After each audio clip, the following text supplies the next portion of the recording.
Ang pag-angat ay hindi lamang tungkol sa swerte, talento, o maagang panimula sa buhay.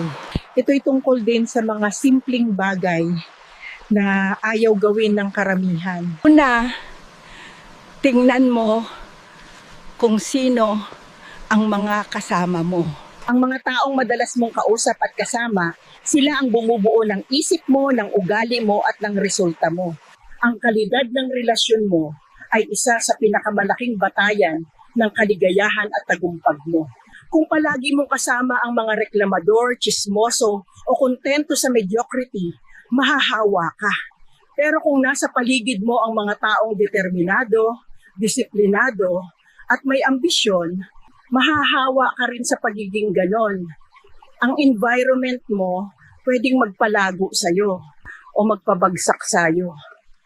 Kaya, pumili ka ng maayos.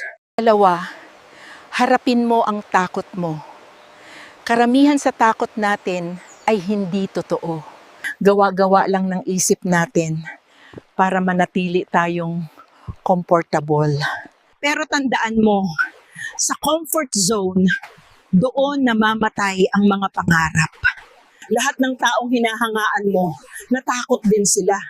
Ang kaibahan lang, hindi siya tumigil. Hinarap nila ito. Dahil ang takot ay hindi hadlang, senyalis ito na palalakihin ka nito. Ikatlo, magpakita ka. Hindi mo kailangang maging pinakamatalino o pinakamagaling. Kailangan mo lang maging pinaka-consistent. Karamihan kasi, sumusuko agad. Gusto nila ng instant result.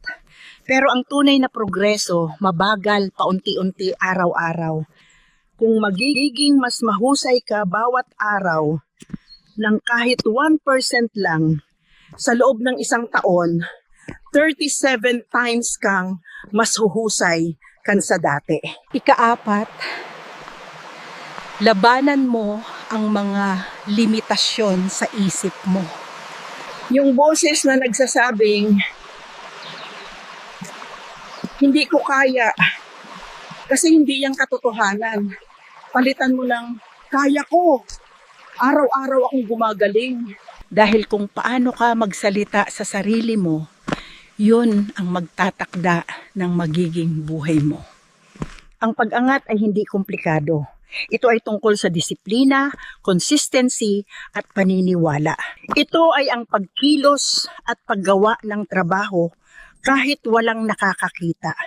Kaya tanungin mo ang sarili mo, handa ka bang gawin ang unang hakbang na karamihan ay hindi gagawin? Dahil yung desisyong yan ang magdidikta kung sino ka sa loob ng 5, 10 o 20 taon. Magpatuloy ka. Lumago. Maging parte ng 1%